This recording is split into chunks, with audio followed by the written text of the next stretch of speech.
Hello and welcome. My name is Aurex. I play for Underrated Gaming, and this is a first-person strategy and tactics VOD. This is a PvP. I played on Condemned Ridge early on in the 8th season, just before I banned this map. And yeah, it's fairly straightforward as far as the way I play. Protoss versus Protoss. I don't like Colossus. I don't like playing with Colossus. I find them very vulnerable.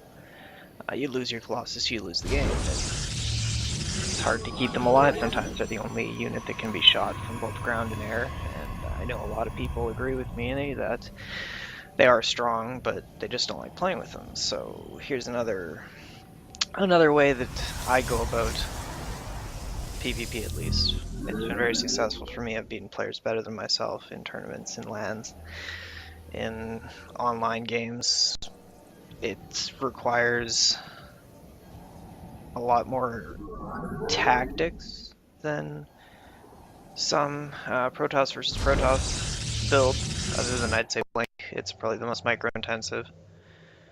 And I say that because of how much you have to keep the Phoenix active to make them cost-effective.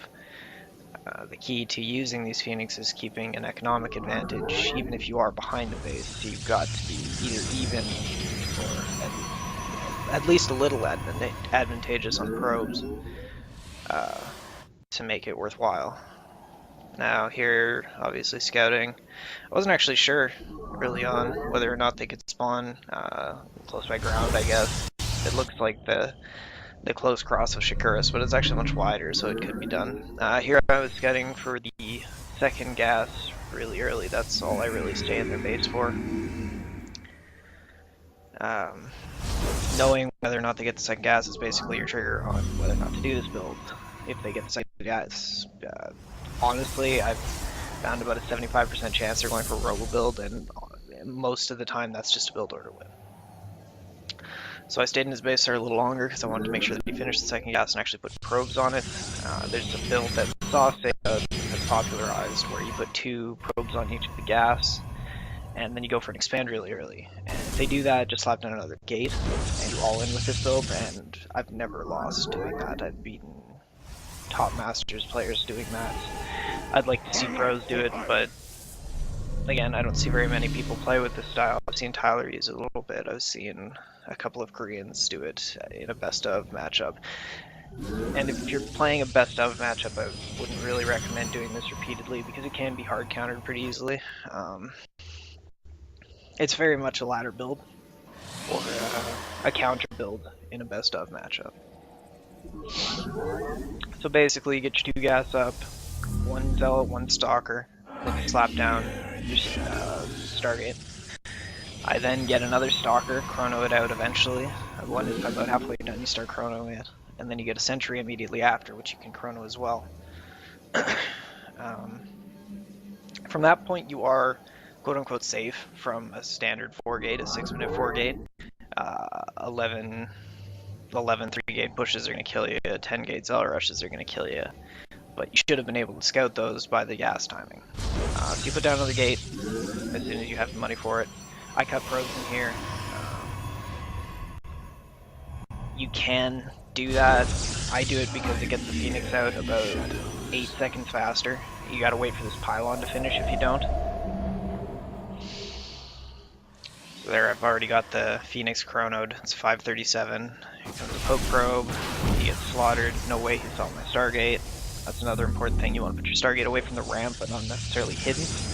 You want to have it as close to their base as you can. Anytime you can cut off this, it's very tight. The timings are very, very tight. If you want to get scout Blink, if you want to scout DTs, if you want to scout an Archon bust, all those things, the timing is very, very tight. You want to be getting to their base about 7 minutes. Earlier than 7 minutes, ideally. Here I scout him coming across the way here. So I figured he was actually going DTs because it was really early gas. He had 3 guys on both gas, and then he wasn't building any sentries, so I mean, I was a little concerned the DTs are coming. So I put the forge up, get the cannon down, and now I'm basically safe because that force field and build time on the cannon is 40 seconds. He hasn't come up the ramp yet. I can hold here for a little while. I bust this guy down to get extra supplies so that I can warp in a sentry, just in case. And I'm still producing Phoenix. So I mean, that wasn't a very aggressive push. I think it was like a 3-gate pressure while he expanded, or something similar. But still, it was something. He had more units than me. Period. As long as you're using the advantages you have properly, you shouldn't die. Now my Phoenix are going to his gas here. Always snipe the ones on gas.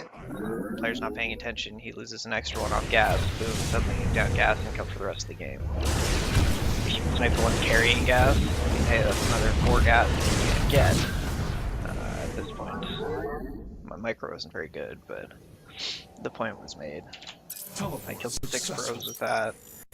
That's basically worth 2 Phoenix.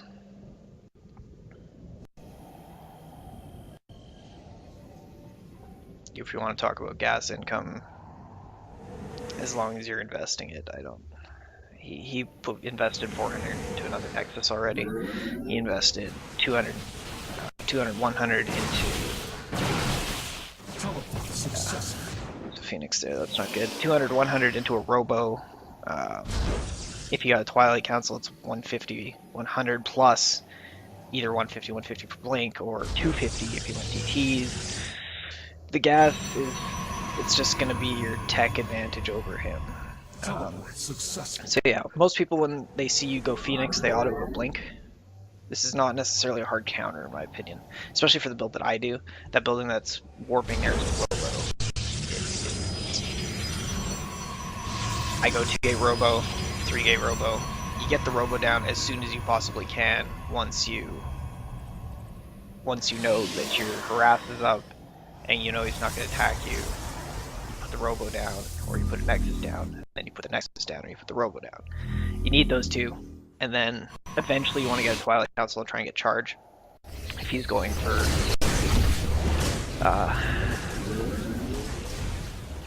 Blink Stalkers and Archons and Colossus, charge Immortal Archon is what you want to be going for.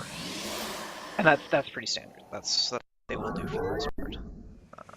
So yeah, I, different from most people, go up to 6 Phoenix. I find that this number you can almost always be picking something up.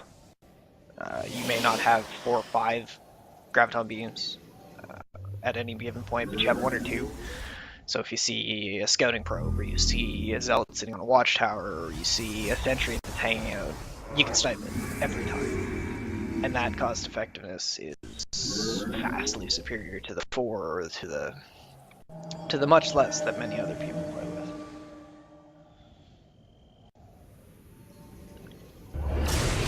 Here, scout the space, see that he has a ton of probes, lift a ton of probes, killed 18 probes so far, and I mean, yeah, he's already at my base here, but he's got Blink Stalkers and I've got Immortals. Unless he would have blinked on top of the Immortal there, I then could have force fielded behind him, trapped him into Zealots, and probably still killed all of his stuff, because I had another Immortal coming out in 3 worth of production. Blink Stalkers are not as hard to counter. And I mean, look at how many Stalkers he has, and he still can't kill Immortals. I didn't put down a force field there. I had another Guardian Shield warping and stuff. My Phoenix just showed up. Phoenix's utility in big fights like this is massive.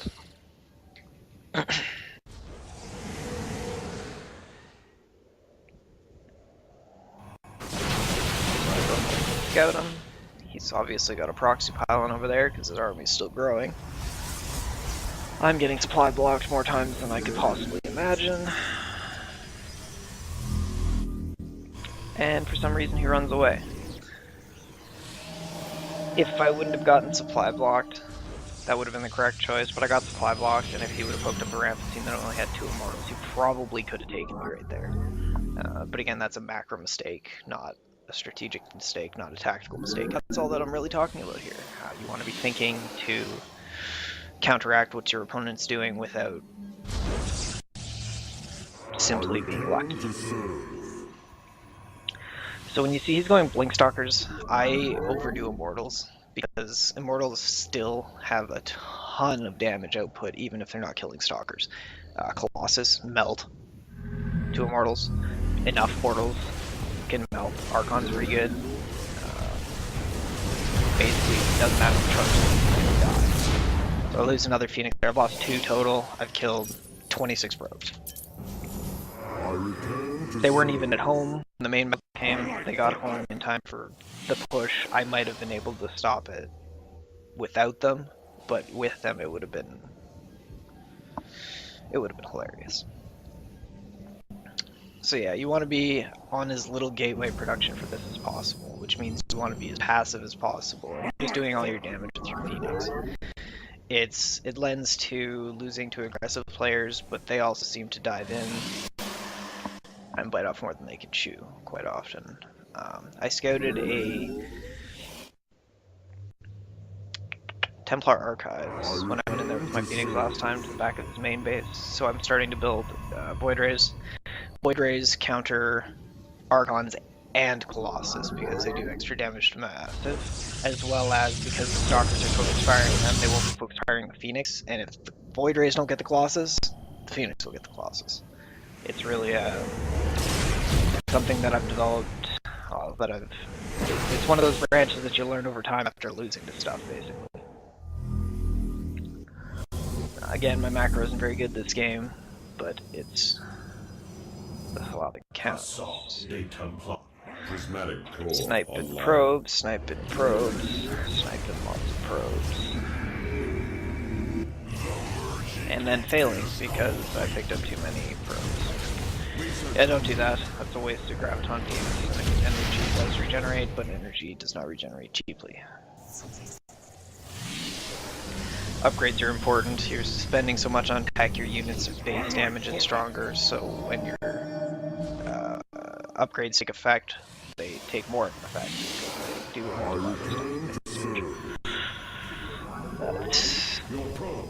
oh, surprise! His army's outside my base. So you gotta reposition your units, make sure you're well spread out. Basically, you just don't want him to get a lot of surface area. It's like playing against Zerg when you're playing like this. You don't want him to get a lot of surface area. Upgrade complete. Surface area wars. Again, he probably could have...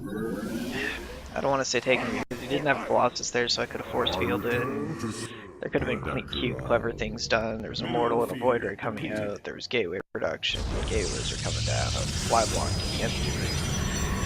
But, you know, what if game? He didn't come in. He was intimidated by the fact that I had Void Rays and he was using a strong charge Archon composition on top of his Blink Stalkers instead of going for Colossus or quote-unquote carriers. It scared him off, and that's what you need to do. He's almost maxed. I'm at 150, and my army could probably come close to taking his.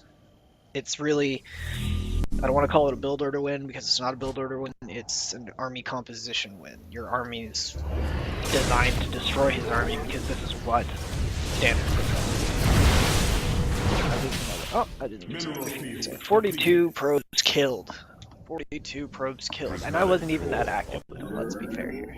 I mean, they have 99 energy, that's 2, 3, 4, 5, 6 coming soon. Like 6 more extra graviton beams that I could have been picking up. That's 50 probes already. Like, not to mention I lost 2 phoenixes. There's so many macro and tactical things that I did wrong in this game, but that just goes to show how strong a composition win can be.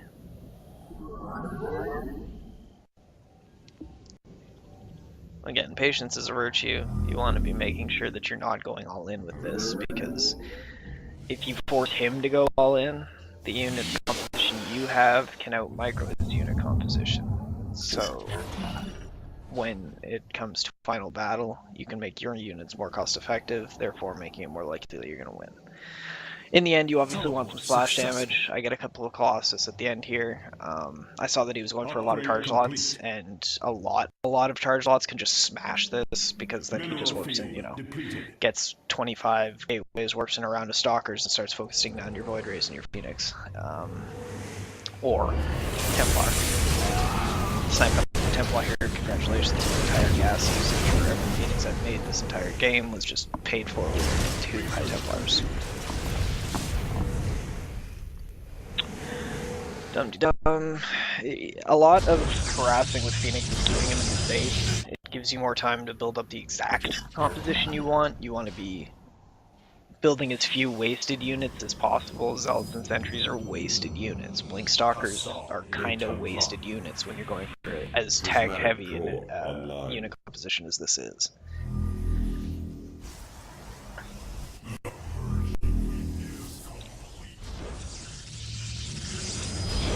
Lots of bases, lots of bases. At this point, I'm thinking to myself, okay, I've basically won. Let's seal the advantage and make sure that there's absolutely no possible way that he can win. Make sure that he's not getting any hidden bases.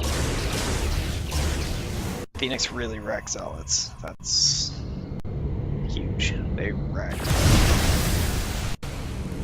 Especially in the early game when people try to push you with like Blink Stalkers and Zealots on like Antigua and stuff. It's harder to hold, but it can be done because your Phoenix Micro it's so varying in what you can do with it that you can pull a lot of things out of a lot of places. Push to win. He's on 3 bases. I'm building my 5th. And he has a nice little Blink Stalker, Colossus, Art, Portal Charge, Storm actually, Ball. So I mean, he's got a very, very good composition, a very standard composition. But it's just a move to win. It's quite different. Your composition is strong. I have 5 Immortals. They're not a single Immortal. Immortals are immortal. They're ridiculous. They do so much damage in the late game.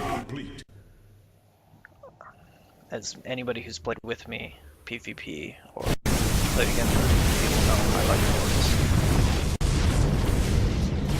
I like Immortals.